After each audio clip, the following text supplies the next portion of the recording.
Alhamdulillah nahmaduhu wa nasta'inuhu wa nastaghfiruh wa na'udzu billahi min syururi anfusina wa min sayyiati a'malina man yahdihillahu fala mudhillalah wa man yudlilhu fala hadiyalah.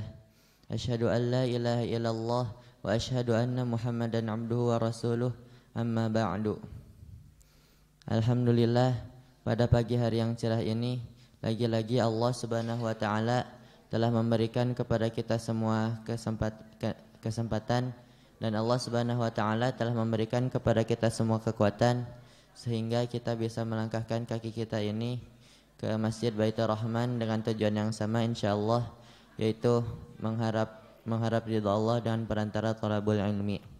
Salawat serta salam tak lupa kita curahkan kepada Nabi kita Nabi Muhammad sallallahu alaihi wasallam, kepada keluarganya, kepada para sahabatnya, kepada para tabi'in, tabi'ut tabi'in, dan sampai kepada kita selaku umatnya di akhir zaman.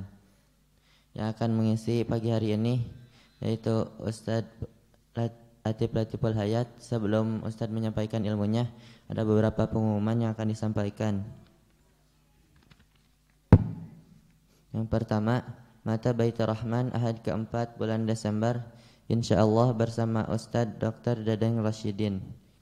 Yang kedua, agenda pengajian hari ini Ahad jam 9.00 sampai selesai, bertempat di PPI nomor 16 Cipada bersama Profesor Atif Latiful Hayat. Yang ketiga, Ma'had Baitur Rahman mengucapkan terima kasih teriring doa jazakumullahu khairan katsira atas semua dukungan dari seluruh jamaah, terkhusus atas semua infak, sedekah serta wakafnya. Semoga semua dukungan jamaah sekalian menjadi sedekah jariah yang terus mengalir kebaikannya sampai hari akhir. Ma'had Baitur Rahman senantiasa menanti setiap dukungan dari seluruh jamaah. Langsung saja kepada Al-Ustadz, waktu dan tempat saya persilahkan.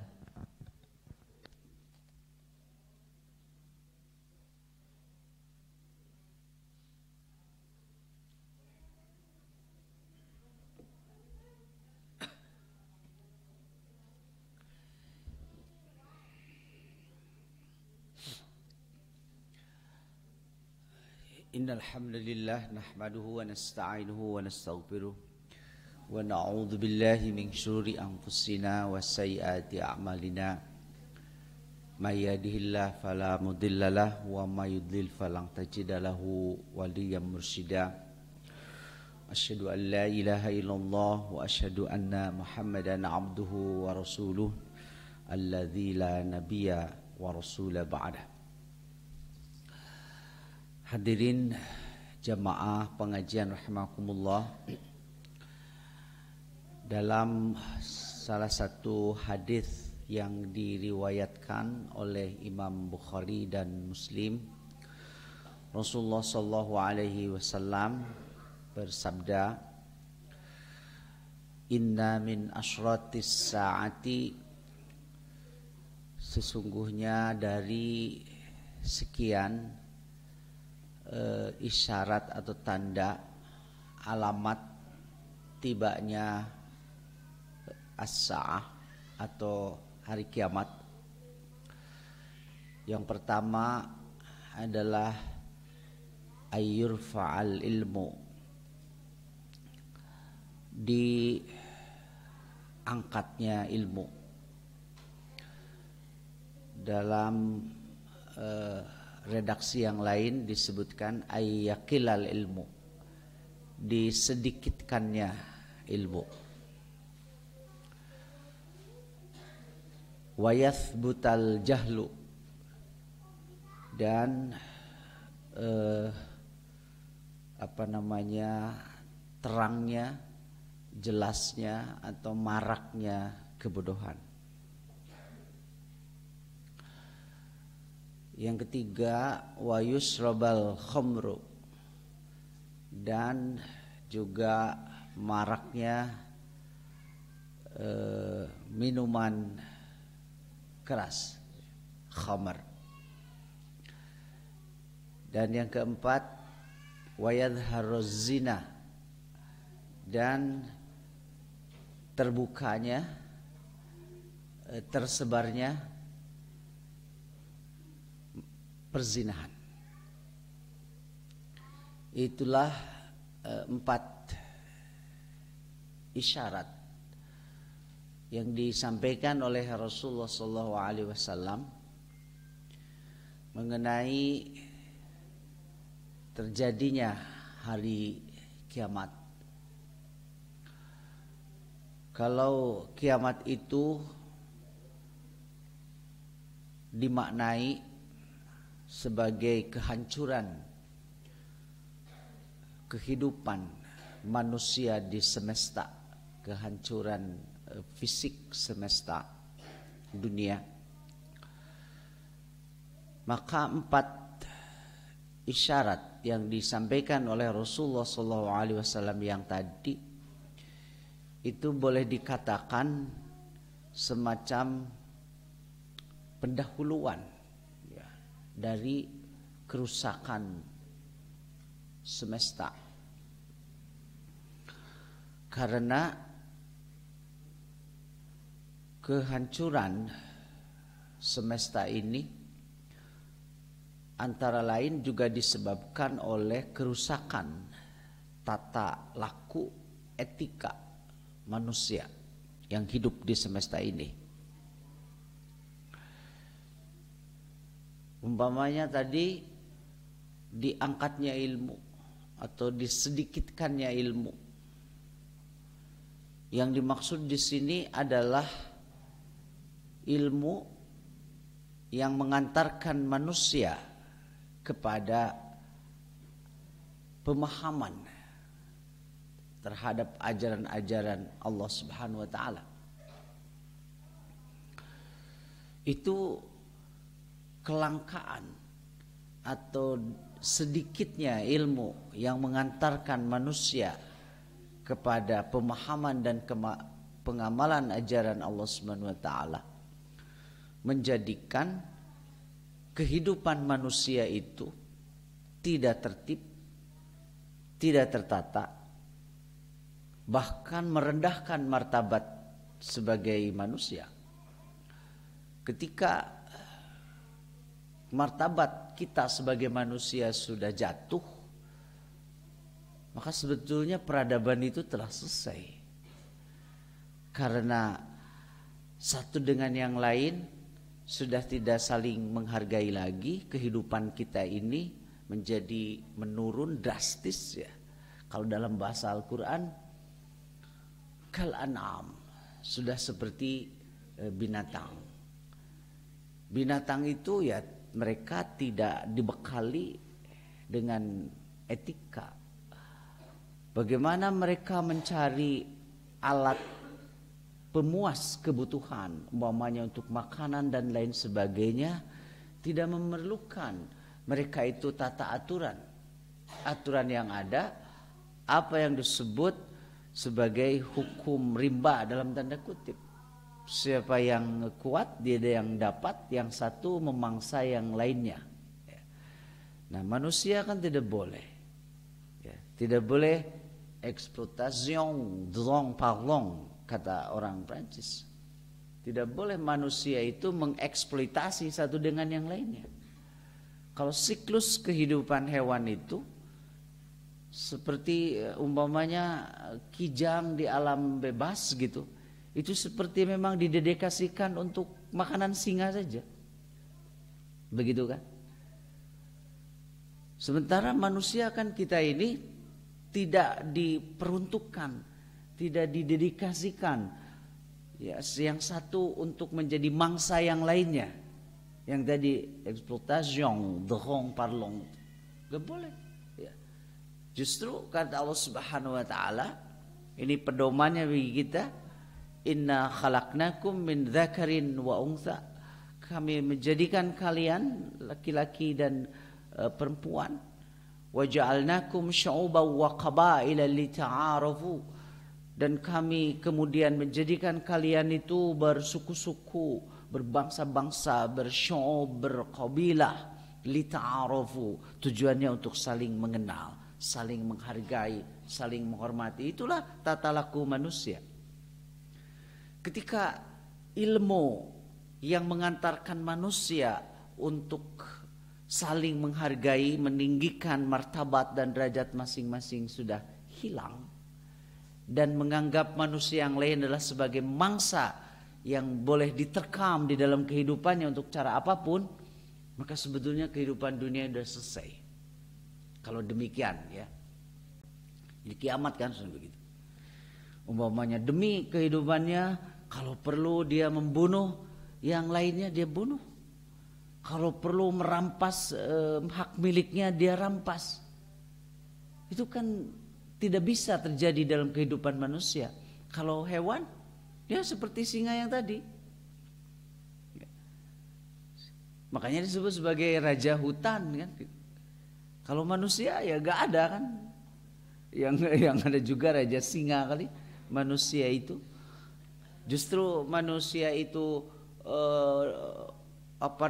ribuan tahun yang lalu dia mengubah kan dari bentuk kerajaan, karena yang berhak gitu ya, dalam pengertian penguasa yang sebenar-benarnya raja itu hanya Allah Subhanahu wa taala, Malikin Nas. Yang lain kan tidak. Sekarang ilmu bertambah ya. Bahkan istilahnya unprecedented gitu. Ya. Jadi satu perkembangan di luar yang kita prediksi ya. Di luar bayangan kita. Dulu kan tidak terbayang kita dapat berkomunikasi satu dengan yang lainnya di mana saja, kapan saja. Kalau dulu harus menelpon ke rumah dulu pulang, lama kan, terus ke rumah dulu, fix telepon kita punya. Dulu kan tidak terbayang kita bisa menelpon di mana saja, dan dulu juga tidak terbayang oleh kita, ya, kalau dulu itu hanya mendengar suaranya saja, tapi tidak melihat wajah. Sekarang bisa mendengar suara, bisa melihat wajahnya juga, dan cepat sekali. Begitu ya, cepat sekali. Suara, wajah dalam detik yang sama. Bisa berhubungan ya.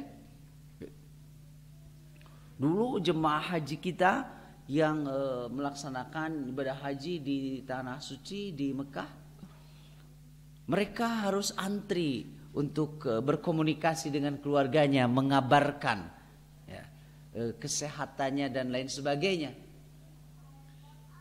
Sekarang nggak perlu antri, ya, dari mulai bandara di Jakarta sampai kemudian tiba di bandara di Jeddah, sampai kemudian di pintu Masjidil Haram berselfie terus, ya, laporan pandangan mata kan begitu. Dulu tidak terbayangkan. Jadi ilmu sangat berkembang sekali, ya.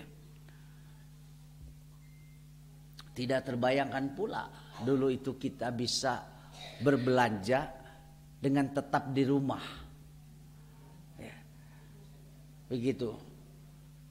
Dulu tidak terbayangkan kita mengambil uang di bank itu dengan tanpa perlu pergi ke bank. 20 tahun yang lalu kita masih harus mengantri di bank kali ya, ke tellernya gitu. Padahal ngambil uangnya sedikit, karena memang yang adanya sedikit, tapi mengantrinya lama. Ya, zaman saya dulu wesel ya, namanya wesel dulu pos. Sekarang setor ke bank juga tidak perlu datang ke bank, datang aja ke ATM untuk store, ya. Store untuk ngambil, kita tidak berhubungan dengan manusia, berhubungan dengan mesin. Makanya katanya Menteri Keuangan pernah mengatakan beberapa hari yang lalu, nanti tahun 2045 ada beberapa profesi di perbankan yang hilang, yaitu customer service dan teller. Ya. Meskipun nanti manusia menjadi gersang lagi, ya, kayaknya udah rindu juga gitu pergi ke bank, dilayani gitu, ketemu terus sama ATM ya. Sebagaimana juga sekarang anak-anak sekolah, mahasiswa, kan kayaknya teknologi oleh Allah diuji dengan COVID ini udah hampir 2 tahun, ternyata meronta-ronta juga ingin ke kampus. Ya. Meronta-ronta itu ingin ke kampus. Ternyata hubungan manusia satu dengan ini tidak bisa tergantikan. Ada cerita lucu, mahasiswa saya udah hampir 2 tahun, udah selesai kuliah, gak pernah ketemu langsung. Udah selesai itu mahasiswa pasca sarjana. Suatu saat dia mengontak saya, ingin ketemu. Katanya saya ke kampusnya, udah Pak. Jadi dia juga jalan-jalan aja, oh ini kampusnya gitu. Karena kan gak pernah. Sementara sama dosennya belum ketemu. Nah, jadi dia maksa ingin ketemu saya. Jadi bener gak saya ini wajahnya seperti ini gitu ya. Terus kata mahasiswa itu, ini Pak saya serahkan tes PCR saya gitu. Kalau ini diperlukan gitu ya. Nah, sebenarnya udah datang aja ke rumah, nggak perlu insya Allah sehat lah Anda gitu ya, nggak PCR gitu. Jadi datangnya untuk ngobrol aja gitu. Udah selesai kuliahnya, ya tinggal bimbingan dan selama kuliah itu nggak pernah ketemu. Nggak pernah ketemu. Ternyata mahasiswanya ingin juga ketemu langsung, ya begitu. Di ilmu itu udah banyak sekali, tapi kenapa Rasul mengatakan ya ayyur fa'al ilmu atau ayyaqilal ilmu, disedikitkan ilmu. Itu ilmu tadi. Ya. Yang mengantarkan manusia untuk mengenal Allah Subhanahu wa taala. Itu ilmu agama itu disedikitkan. Ya. Sedikit. Kemudian yang kedua wayasbutal jahlu. Kebodohan semakin marak. Nah, kebodohan itu bukan berarti dia tidak sekolah, bukan berarti dia tidak punya ilmu pengetahuan, akan tetapi pengkhianatan terhadap pengetahuan, jahiliyah itu begitu. Pengkhianatan terhadap ilmunya. Kan sekarang yang berilmu tuh, yang korupsi, yang nipu itu kan yang ilmu, mereka berilmu kan, tapi itulah jahil tuh, ya. Demi jabatan, demi harta, dia rela bahkan membodohi dirinya sendiri. Dan sebenarnya benar nama kia gitu, tapi dia tidak mengikuti kebenaran itu. Kan sekarang marak sekali, ya. Demi membela kekuasaan, meskipun kekuasaan itu sudah melenceng, dia membela, berargumentasi. Itu adalah kejahilan. Kejahilan. Itu yang dimaksud itu. Wayathbutal jahlu itu. Marak sekarang. Apalagi kan di zaman medsos ini. Kan banyak juga orang begini. Cenah lamun aya si eta saya mah yang mereman televisi kan begitu ya. Kan dia bukan orang yang tidak sekolah. Tapi kemudian masyarakat atau publik menjadi tidak suka, dia menjadi muak karena mempertontonkan gitu ya, mempertontonkan kejahilan, mempertontonkan kejahilan. Gitu. Itu yang pernah saya jelaskan di sini, itulah fenomena yang disebut dengan post truth. Nah itu ya bahasa itunya post truth. Jadi omong kosong gitu ya. Jadi kalau orang berdusta itu dia tahu yang benar. Nah kalau post truth itu bukan saja berdusta, tapi yang benarnya dia juga tutup, gitu ya. Dia tutup gitu. Tuh post truth itu. Makanya demi membela kekuasaan kan sampai begini. Seandainya kata Bapak ini langit itu sekarang tidak lagi biru tapi hijau, saya akan ikuti itu langit itu hijau padahal meskipun sebetulnya biru. Nah itu kebodohan itu ya. Jadi rakyat itu kan menjadi enak gitu, menjadi engap gitu kehidupan gitu ya, karena disuguhi satu argumentasi cek rakyat tenah dikieu gitu. Jadi harusnya teh penjelasannya itu begini gitu. Jadi rakyat itu sebenarnya sudah tahu. Ya. Itu yang terjadi sekarang. Betul kan Bapak-bapak Ibu-ibu ya? Makanya gitu cenah. Pareman we televisi teh lamun geus kaluar si eta mah kan begitu judulnya. Nah, itu ya wasbutal jaluk. Jadi rakyat sudah menilai omongannya eta mah terbalik di situ ya. Wasbutal jaluk. Ayur fa'al ilmu wa yasbutal jahlu wa yushrabal khamru. Minuman keras. Ya. Ada tuh satu gubernur malah di salah satu provinsi. Dia menjadi sangat demonstratif. Padahal di mana-mana di dunia ini, ya, di dunia ini masyarakat negara yang gak usah lah pakai ukuran agama, berpikir rasional saja bahwa yang namanya minuman keras itu adalah pintu masuk terhadap terjadinya berbagai kejahatan, gitu. Yang alkohol itu. Jadi kalau di negara maju itu yang menyupiri mobil, biasanya mereka tiap weekend, Sabtu malam ya, libur, itu diperiksa kadar alkoholnya. Jadi nyedot gitu, kalau diberhentikan, supirnya nih, sedot alatnya, langsung cabut. Kalau ternyata dia di atas ambang batas, dia diberhentikan, tidak boleh melanjutkan. Nanti mobilnya disimpan, dia harus pulang tanpa kendaraan. Begitu. Lebih.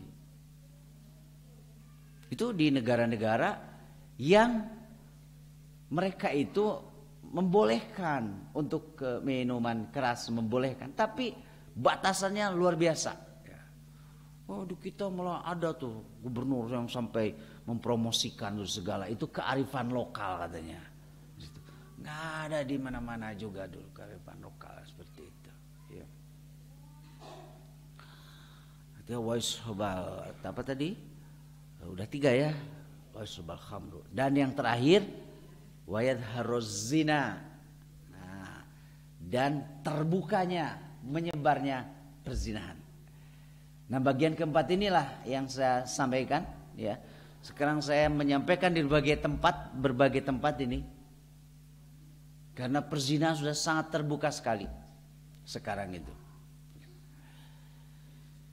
Nah, bapak-bapak kan sudah membaca ya, ada berita itu. Guru ngaji itu juga gitu. Tahfidz. Nanti gawat kan tahfidz di sini juga. Ya. Tapi di sini laki-laki ada perempuannya enggak? Ada perempuan juga. Enggak ada ya, laki-laki. Dan sekarang akan diawasi semua tuh pesantren itu. Ya.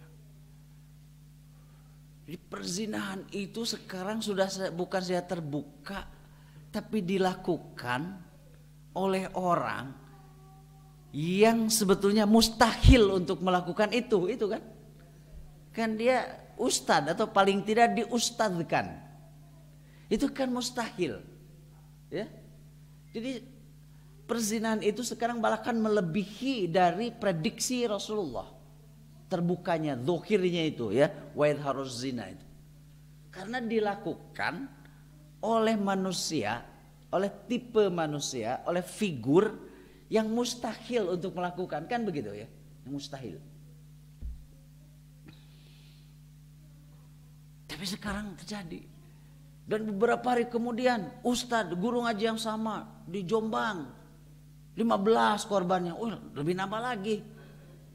Yang di Cileunyi itu berapa? 13 ya? 13.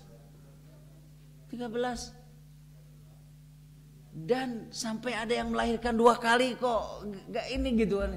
Ya, sampai 2 kali gitu. 2 kali. Kemudian usianya di bawah 20 tahun semua. Di atas 20 tahun semua. Ada yang melahirkan sampai 2 kali. Itu 13, di Jombang 15 muncul situ.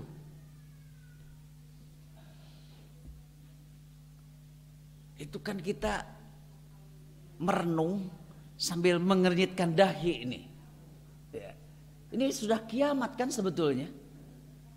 Jadi kalau dalam kearifan orang Sunda aya babasan sami sareng nitipkeun hayam kaheulang kan gitu judulnya.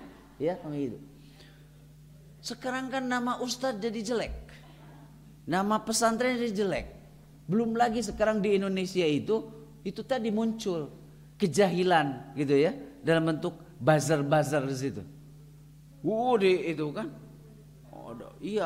Pesantren itu sarangnya perkosaan, ustadz itu predator seks dan lain sebagainya begitu kan. Coba bayangkan begitu beratnya ini sekarang kita berdakwah, ya. Jadi sudah rusak kan. Jadi kiamat pada titik ini kiamat. Jadi mungkin bahasanya siapa lagi yang mau dipercaya? Kan begitu ya. Sebelumnya kan ada kemudian anak menggagahi ibu kandungnya. Astagfirullahaladzim, itu kan terjadi. Sampai di situ. Atau ada anak membunuh orang tuanya. Orang tua membunuh anaknya. Sesuatu yang mustahil seharusnya terjadi. Tapi terjadi. Itu kan kita sudah kiamat. Sebetulnya yang seperti itu kan hanya hewan. Saya punya kucing. Punya kucing seperti hari gede gitu. Kucing kayak hari di beret kahakan anu alus mah gendut gitu ya. Gendut kucing saya itu. Dan gak mau dia. Meskipun ada ikan dikasih berapa juga gak akan pernah. Beda aja yang kucing garong kan. Gitu. Diam kucing garong. Diam situ. Ubo we nu bogana. Oh juga we bager teh pas anu bogana. Bu nu bogana mah gitu ya. Ya wajar, kucing kan tidak bertauhid. Tapi namun aya jelema jika kucing garong gitu. Nah itu parah yang seperti ini ya. Nah, kucing saya itu apa namanya jalu ya, jalu, ternyata jalu. Ternyata si indung nate ada tuh dari itu, jadi saya ambil dia indungnya. Kan gede dia, dan dia mah gak tahu bahwa itu teh indungna. Ya, dia dekati jadi deh sih itu. Padahal mah itu teh indungna, tapi kan tadi kepolisikan ya, saya mengadukan ini. Itu apa sih pemilik itu loh, mengedi bubu kandungnya. Ya namanya juga Sato. Namanya juga Sato. Jadi agresif sekali kucing saya itu. Makanya dikebiri. Jadi kata dokternya, ini pas sekarang mah udah banyak juga populasinya kan kucing mah renai gitu ya. Bahkan bukan tunji gitu dia mah ya, bisa tunep gitu, 1 tahun genap banyak sedikit gitu ya. Begitu paling tunji yang itu. Banyak, jadi udah banyak populasinya. Jadi gak apa-apa dikebiri juga katanya juga supaya tidak agresif. Gitu. Jadi dia ini diopname 3 hari. Sekarang mahal juga opname kucing. Ya, opname yang mahal itu bisa semalam sehari itu antara 200.000. Iya. Jadi jangan sampai ini opname manusia dengan BPJS itu di bawah 200.000. Kucing saya kalau opname 200.000 semalam. Ya 200.000. Kemarin ini juga susah makan, kenapa ya? Ternyata katanya ngitung usia kucing mah dikalikan 8 kalikan 7 gitu. Ya, jadi kucing saya itu udah 8 tahun kali 7 berarti usianya itu udah 56. Gitu ngitungnya. Ya dikali 7 jadi udah 56 gitu kucing saya itu. Jadi beda setahun dengan usia saya. Si kucing. Nah, kemarin tuh gimana? Oh ternyata ininya barusuh ya. Barusuh dia. Barusuh. Jadi di ini ke dokter, oh ini Pak. Ternyata kalau itu dia jadi lambungnya keras katanya. Lambungnya keras. Jadi karena udah usia 56 jadi makanannya jangan yang terlalu keras gitu. Makanannya jangan terlalu keras. Jadi itu di gini-gini si lambungnya teh duk gitu kan. Ya udah diopname aja 3 hari. Opname. Ini supaya barusunya nang diopname dia 3 hari dikasih obat ininya barusuhnya ya. 3 hari ya udah 3 hari pulang dia dari rumah sakit kucing. Rumah sakit kucing ada dikasih makanan yang lembek-lembek dulu. Nah sekarang sudah bisa lagi. Itu kucing anaknya ketemu dengan ibunya kawin, nggak geger dunia. Tidak. Tapi kalau manusia, karena itu mustahil dalam maksudnya hanya binatang yang seperti itu. Sekarang yang hanya binatang itu terjadi pada manusia. Kan kiamat kan? Itu lebih daripada perzinahan. Nah, jadi kalau sudah demikian, kan muncul ketidakamanan, ketidaknyamanan. Ya sekarang itu keluarga mau nitipkan ke pesantren, jadi ragu. Dan bisa dibayangkan tuh yang 13 yang tadi, apalagi yang sampai melahirkan. Nanti status anaknya bagaimana? Dia juga usianya baru 17 tahun, sudah harus mengurus anak. Kemudian si bapaknya dia juga memang pezina seperti itu. Itu kan bisa dibayangkan tuh masa depannya. Bisa dibayangkan kiamat peradaban. Kalau kiamat peradaban artinya kita ini menjadi makhluk-makhluk yang biadab, tuna adab. Kita tidak mengatakan tuna adab kepada hewan. Adab itu hanya ada pada manusia. Sekarang beralih. Yang dilakukan oleh hewan dilakukan oleh manusia. Yang dilakukan oleh manusia beradab dilakukan oleh hewan. Itu kiamatnya itu. Ya. Wa yadhharuz zina. Nah, mungkin pertanyaannya kenapa ya sampai terjadi yang seperti itu? Disinilah dari sekian banyak ya. Kalau alasan dan jawaban kan akan banyak. Saya satu saja karena pondasi kita itu kan tauhid. Jadi menunjukkan bahwa keimanan kita itu masih belum utuh dan terimplementasi di dalam kehidupan. Berarti kan si pezina itu ya, ketika dia melihat lawan jenisnya, dia sudah nutup aja keimanan di situ. Saya kan sudah jelaskan lebih dari satu kali di sini untuk mengingatkan. Ini untuk kita semua saya ingatkan kembali. Sebagai manusia ini oleh Allah sudah dijelaskan kepada kita semua. Zuyyina linnas hubbus syahawati minan nisa. Sampai di situ wal banin, maksudnya enggak saya jelaskan sampai situ. Bahwa manusia itu dihiasi, bahasa Sunda nama dirarangkenan, ngarah sieup. Kan dihiasi itu dirarangkenan, ya, ngarah sieup kan. Anu kirang saya oge mun dirarangkenan mah kan janten saya. Bahasa Inggris nama dia make up. Di tingkat ya kan kalau di make up. Jadi yang ada gorong-gorong gitu ya di muka kita di situ kan di make up tuh ditamal, di make up di situ ya. Makanya ada profesi itu namanya make up artist kan gitu ya. Ikin celong nepikeun ka si carogena ge jadi teu wawuh. Si carogena teu wawuh. Tapi ari lalaki mah tara di muka make up. Kunaon ya? Anu gitu. Atau memang yang diperlukan itu bukan wajahnya kali dari laki-laki ya.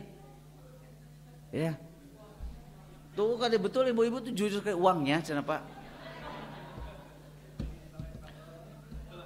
Jadi cenah ari masih beungeutna alus ge, ari dompetna karadak gitu kan naonan itu.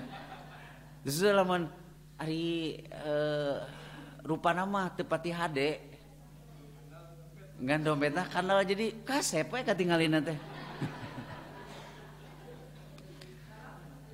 Raras ibu, rarasnya, raras.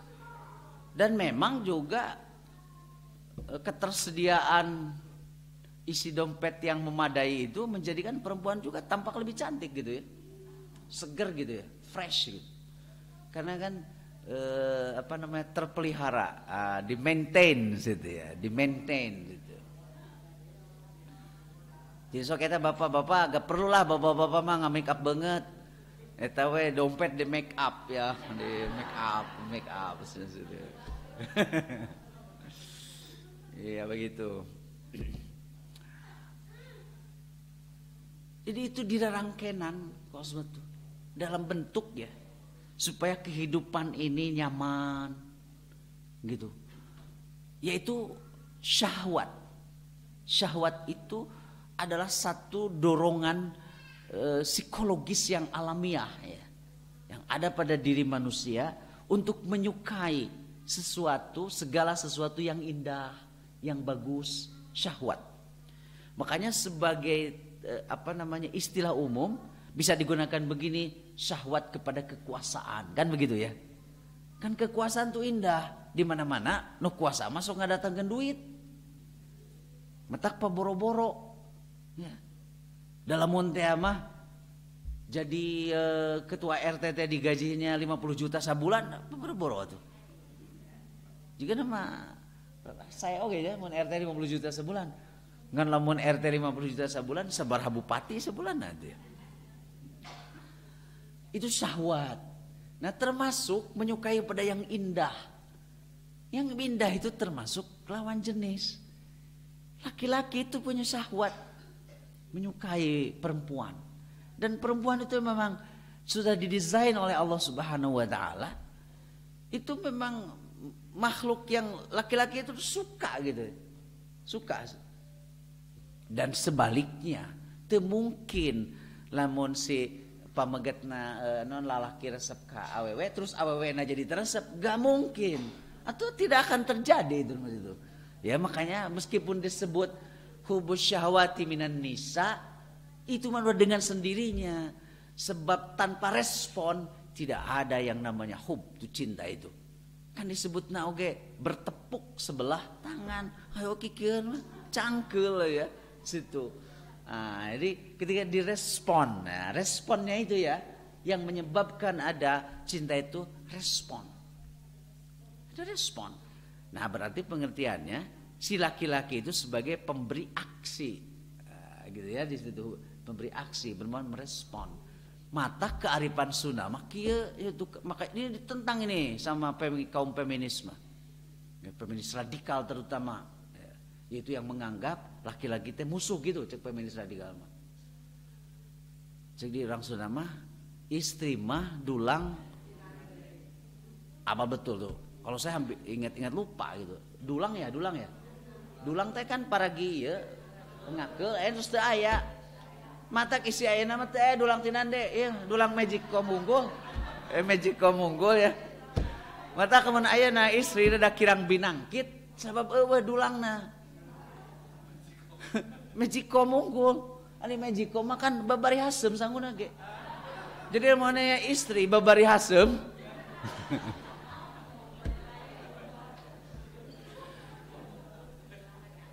Kan kapungkur mah dilatih antara centong ya sarang hihit gerakan teh kan kudu pas ya gitu sok barudak ayeuna ta putri-putri ibu piwara ngakeul moal anu bisa hiji oge pun anake nu awewe simkuring kan awewe hungkul di piwang sok napi teu bisaeun kalau kikian hungkul.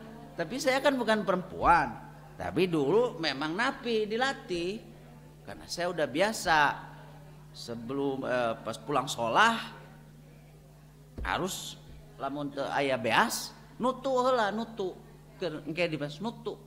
Paling cepet kan nutu itu mungkin sejam ya. Nutu di tapian, di pilihan yeuna kan. Nah, baheula mah biasa milihan naon namina serah ya. Sana dibilihan. Itu pelajaran matak generasi dulu itu sangat menghormati nu ngaranna sangu. Karena ulah ngaremeh. Nah gitu ya. Ngaremeh hese gitu. Ngaremeh duduknya bagaimana dan lain sebagainya ya. Itu pelajaran tentang menghargai proses hidup. Proses hidup. Jadi sangu moal wae kanyangu lamun can beak. Nah, jadi sangu teh kudu hadem tadi di akeul sanaos janten sango poe oge tetep raos. Ya gitu, mata sangu akeul. Ayeuna mah sangu akeul teh janten sangu unik, awis. Jadi restoran ge kan upami sangu akeul janten awis. Di akeul. Prosesnya kan tenaga hihit. Ayeuna mah cenah lami ku hihit mah bawa we kipas. Kipas. Sebrotkeun dia nya. Nah, beda sangu anu di akeul alam gitu sekarang di kipas. Iga sate kan bareng mah sate. Di hidnya anu mah kipas.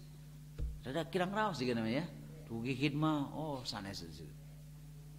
Ya. Kearifan tuh perempuan di sunnah tuh seperti itu ya. Itu oleh Allah itu perempuan itu merespon. Jadilah zunalin nas subuh syawati minan nisa.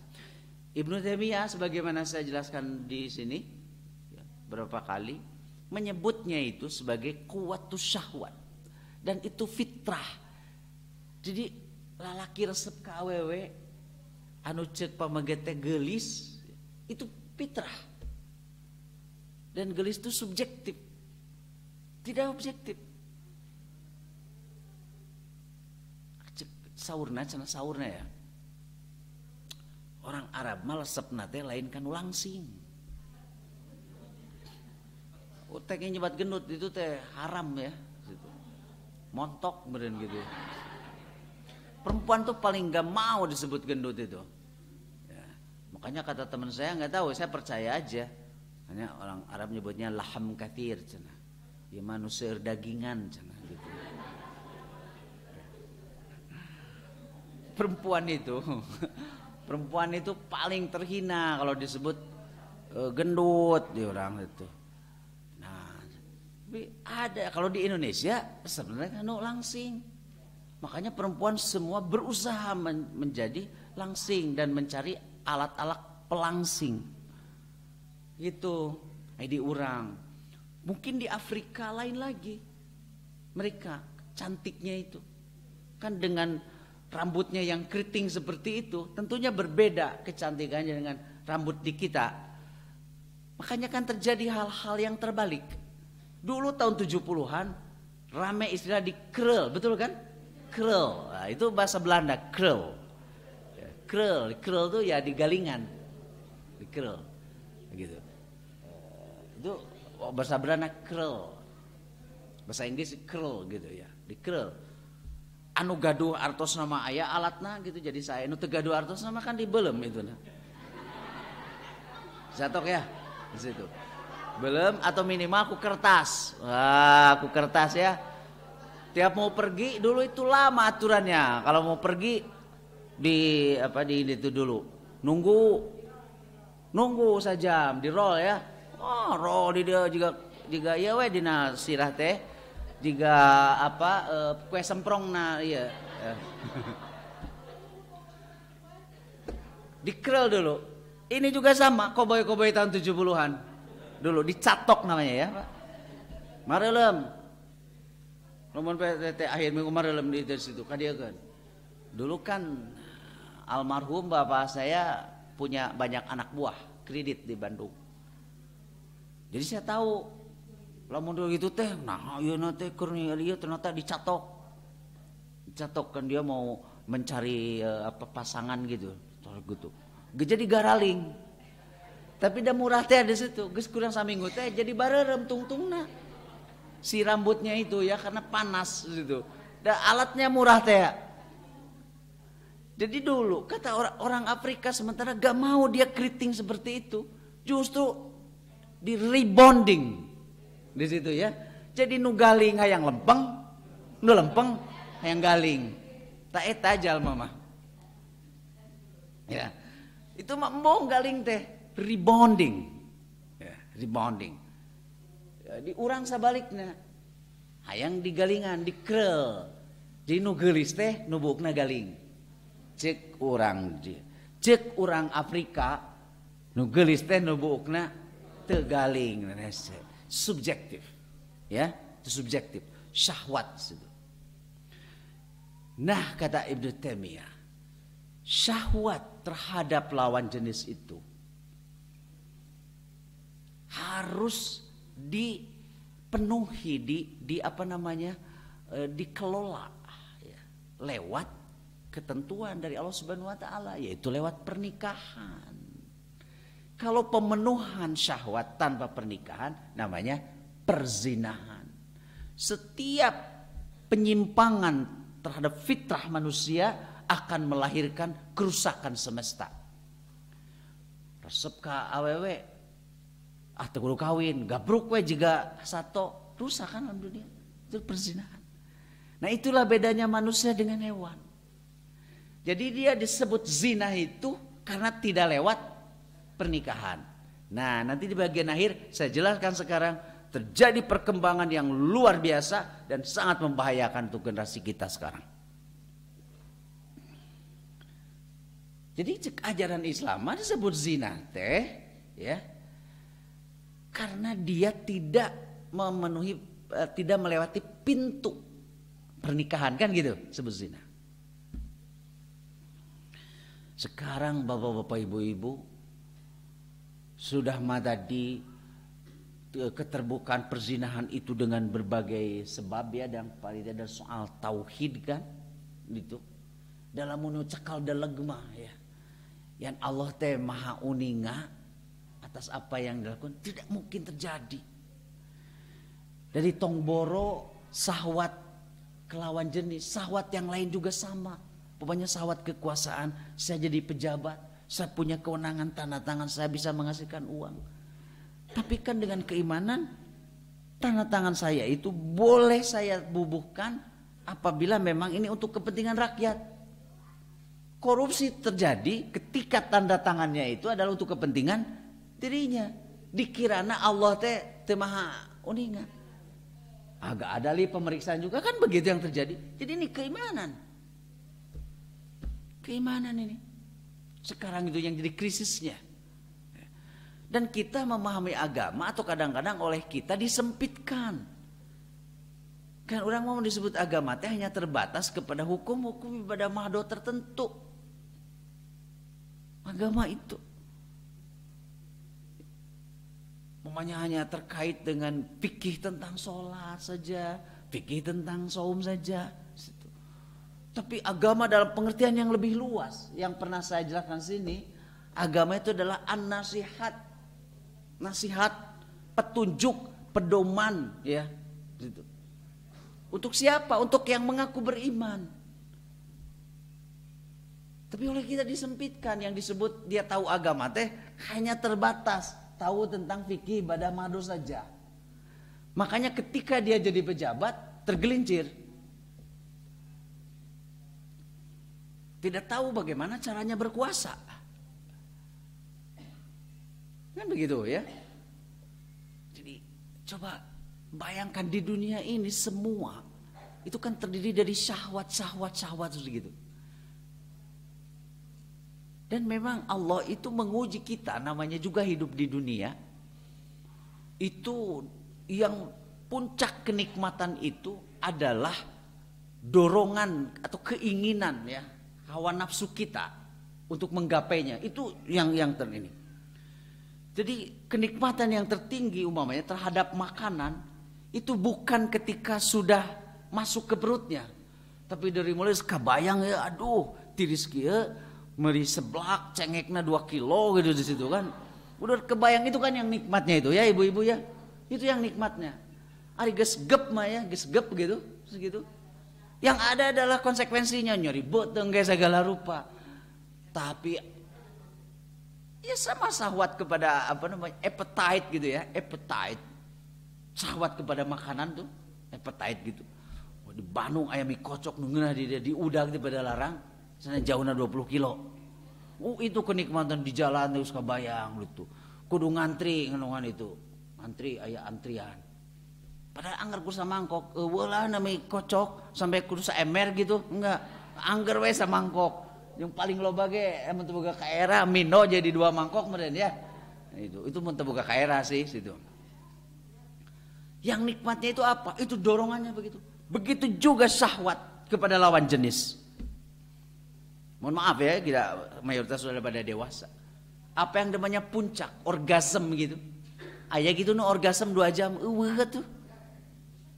Karena Allah sudah mendesain di dunia mah kenikmatan itu dalam hitungan detik. Sebagaimana halnya kita hirup di alam dunia asa kamari, nah enak geus umur 70 tahun. Asa kamari ngenteng teh aduh resep gitu ningali ieu teh naon si pipi teh teu askene ya. Teu askene ranum gitu ranum. Nah enak mah ngenteng teh. Tong boros cek batur, cek sorangan oge asa pamohalan disebut kasep gitu ya. Tong boros cek batur, cek sorangan itulah di dunia kan, asa kamari. Itu di dunia. Makanya Allah mengatakan wal akhiratu khairun. Akhirat itu lebih bagus wa abqa dan kekal. Kekal cantiknya, kekal gantengnya kan begitu. Makanya di akhirat itu kehidupan kita salasuna wa salasin 30-an. Gitu jadi kolot jadi naon teh terlalu muda, terlalu tua. Itulah kehidupan akhirat. Kekal. Jadi lamun ngeunah moal aya di surga mah teu ngeunah dahar moal aya lain ge surga tuh. Monya di surga papanggih ge teh, ieu jamaah di dieu. Aduh, bu nuju naon? Aduh, abdi nuju nyeri waos cenah. Moal aya di surga, nah naonan di surga nyeri untu. Eta mah di alam dunia. Antara di surga ada dia pepenakeun ngalamun we. Kunaon? Ieu teh tilu dinten cenah. Teu raos barang tedak. Mun di alam dunianya, maknya di surga sarwajeng di alam dunia. Gak kan, ya. Itulah sebetulnya kenapa yang betul-betul beriman itu mereka menginginkan jalan ke surga itu meskipun harus lewat kematian. Orang kan percayana duka seberapa persen? Sekarang percaya nggak apa-apa ibu bawa di surga mal ayah nu nyari untuk. Sok atuh ibu tipayun misalnya gitu. Tapi disebutkan tipayun, sadeula teh cenah. Kan di surga itu begitu, ya. La tasma'u fiha laghiyah. Di surga mah kalian itu tidak akan mendengar ucapan-ucapan yang lago, moal. Pikangenaheun kabeh oge. Karena pikangenaheun matak dahar ge ngeunah terus. Naon pangna di urang dahar kadang-kadang teu ngeunah sabab muncul aya berita nu teu pikangenaheun. Jadi dahar ge jadi teu ngeunah. Geus siap ya dirinya. Ya, menangakeul. Goreng asin segala rupi nya, tingawitan nu rangu, dugi ka asin jambal, ya, aya jengkol ngora, semur jengkol. Seger aya gitu ya katuangan orang Sunda nu raraos gitu puncaknya eta situ. Wow, siap-siap. Kering we dibuka. Langsung beureuh mentegeg gitu. Aya berita nu teu pikangenaheun rupi-rupi. Nah, ada dari sugan jadi eueuh we. Ya, cicing we ayeuna teh. Nginum we cihaneut geus we. Itulah ya. Itu kan kenikmatan itu. Jadi sekarang kita semua makanya di dalam dunia itu harus saling memberikan informasi teh nu pikangenaheun. Ulah nu papanggi kada Bu, pada Bu. Karewas gitu. Langsung gitu. Tah ulah lah peperieun atuh mere duit henteu, mere informasi nu halus. Yang membikin orang yang lebih bagus itu adalah nu asal namanya hanana teh teu ngeunah dahar, begitu datang urang jadi ngeunah. Ulah sabalikna rek ngeunah dahar datang urang jadi teu ngeunah. Ya. Nah, itu di surga itu tidak ada. La tasma'u fiha laghiyah. Moal aya nu teu pikangenaheun informasi. Makanya semuanya berjalan nikmat. Kalau orang setiap harinya mendapat informasi yang enak, jauh kana pikoloteun teh ngora we terus. Jelema nu dinya nyeri ku informasi, dia akan terenggut usia mudanya itu beberapa puluh tahun. Jadi ujung-ujung nah ieu mah kolot sampai meh waktuna. Gitu ya, dalot, muda tapi kolot gitu ini ya. Karena informasi. Nah, Ya, jadi bapak-bapak salinglah berbagi informasi yang mencerahkan begitu. Nah, perzinahan itu sekarang mereka terjerumus, ya. Jadi pecat iman, cek bahasa sepuma, pecat iman dah yang berzina itu. Karena dia ngeberung tuh hawa nafsu. Ngeberung hawa nafsu dia. Padahal itu tadi kenikmatan dunia berlangsung dalam hitungan detik. Kan begitu. Ini ada yang sudah berumah tangga 30-35 tahun. Saya berumah tangga udah 27 tahun sampai sekarang. Geus leuwih ti bosen atuh 27 tahun mah. Betul kan? 27 geus leuwih ti bosen. Jadi cinta berubah jadi kanyaah. Kan gitu ya? Berubah jadi kanyaah. Dan tidak lagi kepada libido yang sifatnya birahi semata. Gitu. Kan berpikir, udah 27 tahun, 30, 35, kita sudah berpengalaman, oh itulah ya yang namanya anugerah kenikmatan dari Allah Subhanahu wa taala itu. Yang nikmatnya itu adalah prosesnya imajinasi kita. Coba tak nurek zina ten mikir situ. Mikir hal yang seperti itu. Saya baca ya satu laporan yang mengerikan tentang kan banyak yang punya banyak duit, dia beli-beli itu perempuan ganti-ganti ke situ. Ternyata salah satu alasannya teh ngan kapanasaran. Ningali si artis ieu cenah ya. Terus dia dekati tabaran gitu. Tari dengan gitu. Mau kan ibu bapak dengarkan ada tarif yang 80 juta kan gitu ya. Yang 100 juta. Kalau ibu-ibu di sini mas tidak akan yang bisa beli, mahal pisan tarifnya. Ya. Ya. Itu jadi kepenasaran. Kemudian lapor dikatakan akhirnya mereka ternyata yang gini teh begini. Saya nyoba iya. Jadi itu ibarat minum air laut dia. Mata kelamun geus kitu terus dia itu akan berzina di situ. Kalau tidak salah kan Rasul mengatakan begini, kalau kalian melihat perempuan yang lain yang menurut kalian itu bagus sih, jangan dilanjutkan itu, pulang ke rumah, istri kalian juga memiliki hal yang sama. Begitu. Pernah saya katakan di sini yang namanya hub atau cinta khususnya yang terkait dengan birahi itu, ya itu kan masalah imajinasi positif kita. Ya. Nah maka cek kebawasan sepuh mah, orang mau ningali buruan batur teh sok hejo, kan gitu kan hejonya. Padahal buruan orang teh leuwih hejo kan begitu. Nah, itulah ujian ya bagi kita. Nah itu keimanan yang harus berbicara. Jadi pertama adalah tidak terimplementasinya tauhid ya di dalam kehidupan kita. Nah ini yang kedua, ini ingin saya sampaikan. Sekarang itu terjadi perkembangan. Pemerintah itu seperti mengiyakan gerakan ya, yang melonggarkan perzinahan ini. Nah saya ambil contoh. Saya sampaikan di masjid apa tuh? Ada takwa ya. Malam kemarin. Ada Permendikbud sekarang nomor 30 tahun 2021. Itu perguruan tinggi. Judulnya pencegahan kekerasan seksual. Bener itu. Harus karena dia perguruan tinggi juga ada eta manusia teh. Jadi ayah dosen cunihin, kan? Ayah dekan cunihin, itu ayah rektor cunihin lah di situ. Oh saya dosen bager atuh mamanya cunihin di situ. Ya. Cunihin ya. Kata isi saya gak ada cupat katanya gitu ya. Kata, kenapa Ustadz Atimah meni alim nambi cenah? Ya kata isi saya malah cupat suami saya mah. Padahal terus diijinan. Tapi kata isi saya sok diijinan ngan balik di kaimah ya bagus juga tuh ya izinnya.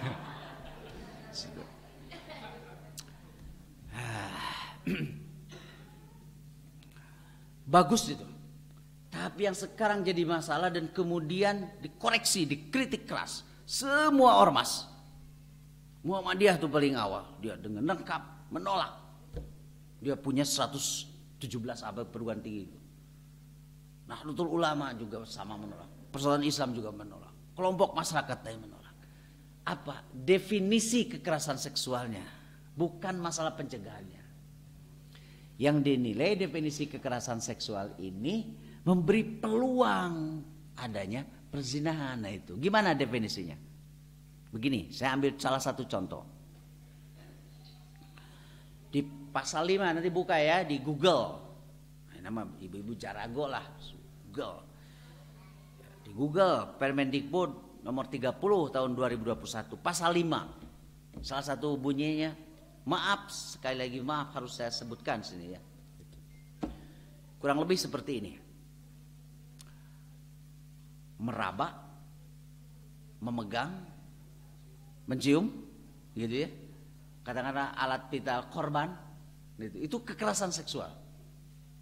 Itu disebutkan. Jadi kekerasan seksual itu meraba, gitu ya, memegang, mencium,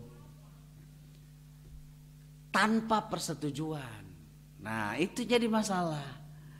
Berarti kalau dengan persetujuan bukan kekerasan seksual.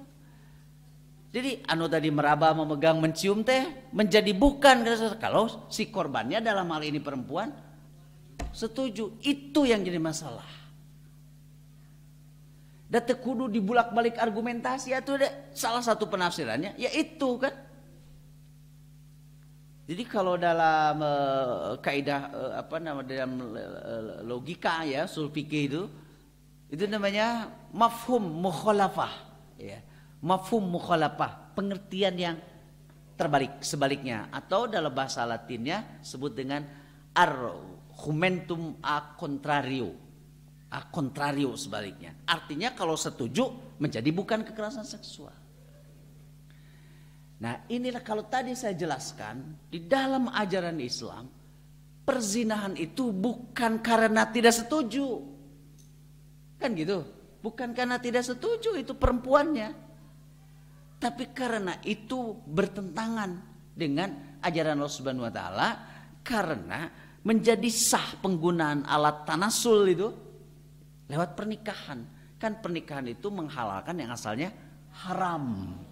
Kan begitu. Tapi kalau definisi yang tadi menjadi benar itu bukan karena sesuai dengan ajaran Allah Subhanahu wa taala, tapi karena disetujui. Nah, itulah yang disebut, mungkin nanti ibu-ibu akan mendengar nih wacananya, sexual consent. Sexual consent, perkenan, izin. Jadi sekarang ukuran benar dan tidaknya bukan kepada ukuran moral, akhlak, ajaran agama, tapi diserahkan kepada persetujuan. Ini yang berbahaya. Jadi engke teh mengadu nih si perempuan. Asalnya mah manehanana sabulan ka tukang mah setuju. Digadabah aja gitu kan kalau mah digadabah gitu. Setuju. Tapi sebulan kemudian ternyata si jaluna teh kurang ajar gitu ya dia. Ngaranna ge lalaki atuh kan. Kan itu. Terus dia aya deui nu leuwih herang ngor ka dinya di situ.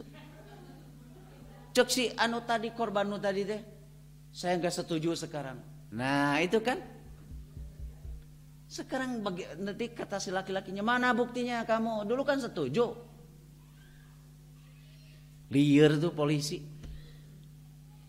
Dan apa yang terjadi di dunia ini dengan paradigma sexual consent ini. Nah jadi kekerasan seksual itu adalah ideologi dari feminis radikal, di mana mereka menganggap laki-laki itu sebagai penindas perempuan. Itu memang terjadi, pernah gitu kan, budaya seperti itu, kultur yang kemudian Islam datang untuk meluruskan. Kan dina Islam sami lah, pamagat sarang ieu ge min dzakarin wa untha, ya. Man amala solihan sawe nu gawe amal soleh. Ukurannya lain awe jeung lalaki tapi amal solehnya kan begitu. Ya. Nah, cenah penindas. Jadi kata mereka hanya laki-laki sekarang yang punya kuasa, termasuk kuasa seks. Begitu ya. Tak ayeuna dalam rangka kesetaraan. Nah, mereka sebut kesetaraan. Jadi perempuan diberi tas, sekarang perempuan nih, saya kasih perempuan. Itu bentuk konsen. Itu tadi teh ya. Jadi silakan tergantung perempuannya. Kalau memang dia memberikan izin, dia suka, ya itu bukan kekerasan. Inilah bahayanya kan. Coba bapak-bapak ibu, apa yang akan terjadi dengan generasi kita? Sexual consent. Ini yang terjadi. Nah, makanya sekarang gerakannya gerakan global. Namanya Comprehensive Sexual Education. Jadi sekarang udah ada modul-modul pembelajaran di sekolah-sekolah yang harus diwaspadai oleh kita semua. Itu anak-anak kita yang diajarkan kepada mereka itu soal pengetahuan alat reproduksi. Tangke dia ngalah supaya orang teu hamil pakai kondom gitu. Nanti akan diajarkan reproduksi. Itu makanya kampanyenya itu bapak-bapak ibu-ibu, seks sehat bukan seks sah. Kan beda kan?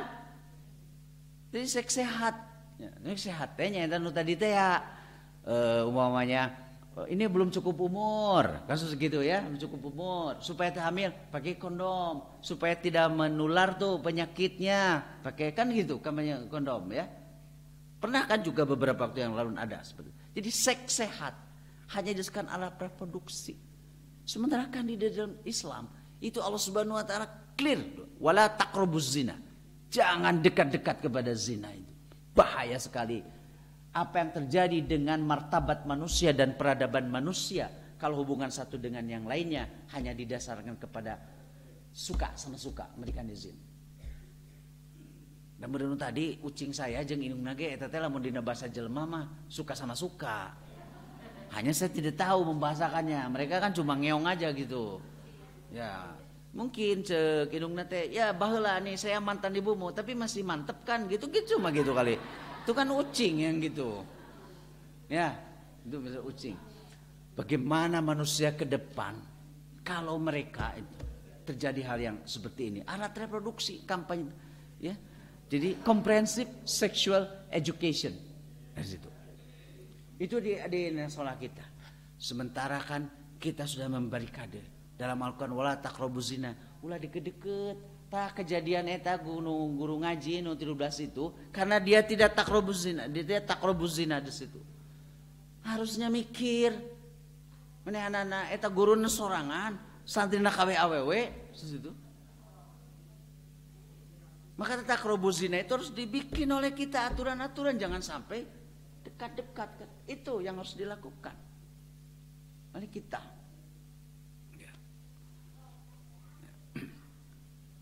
Itu yang terjadi sekarang, yang kemudian ditentang ya. Dan sekarang udah ke perguruan tinggi. Jadi bukan kekerasan seksualnya, itu mah jelas. Anu cunuhin-cunuhin gitu, harus dihukum itu, begitu. Tapi definisinya jangan begitu. Itu mah memberikan peluang adanya perzinahan. Nah, terlebih-lebih lagi bapak-bapak ibu-ibu, kalau bapak-bapak ibu-ibu baca, dan pasti mayoritas belum baca ya. Saya juga baru beberapa lihat di KUHP kita, undang-undang hukum pidana yang mesti berlaku.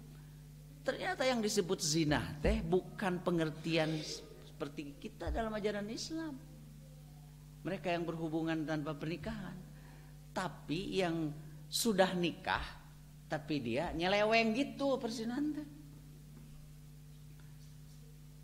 Jadi kalau yang belum nikah dia berhubung apa saja tah cek KUHP mah gitu mah bukan perzinahan.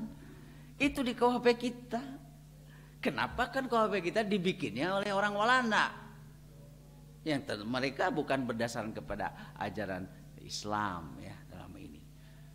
Sementara kita punya Pancasila, sila kesatuan ketuhanan yang maha esa. Konstitusi kita pasal 29 ayat 1, negara berdasarkan kepada ketuhanan yang maha esa. Cek Tuhan ta anu zina teh begini. Berarti seperti Permendikbud yang itu bertentangan dengan Pancasila itu. Bahaya, sexual consent. Persetujuan tanpa persetujuan. Ya. Itulah Bapak-bapak Ibu-ibu satu informasi ya yang perlu saya sampaikan ya. Jadi ya kan saya ya kalau sebut dakwah itu kan menyampaikan yang harus Bapak-bapak Ibu-ibu dengar gitu ya. Ketahui, maksudnya diketahui. Nah, itu perkembangannya bahaya. Jadi itu si 13 itu ya.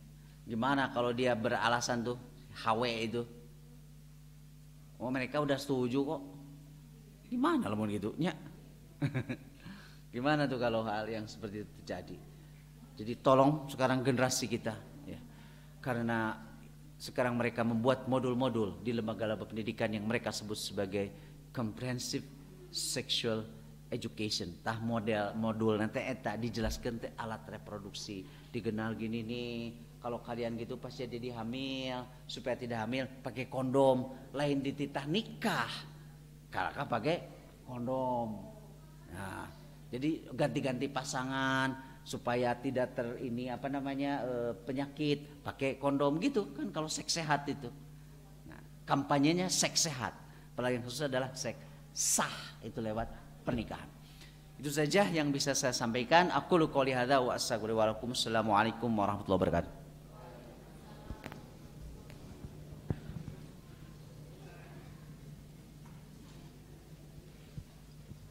Jazakumullah khairan katsira kepada Al-Ustaz. Semoga ilmunya bermanfaat khususnya bagi Al-Ustaz dan umumnya bagi kita. Alhamdulillah acara dari awal sampai akhir berjalan dengan lancar. Ditutup saja dengan doa, Rabbana atina fid dunya hasanah wa fil akhirati hasanah wa qina adzabannar.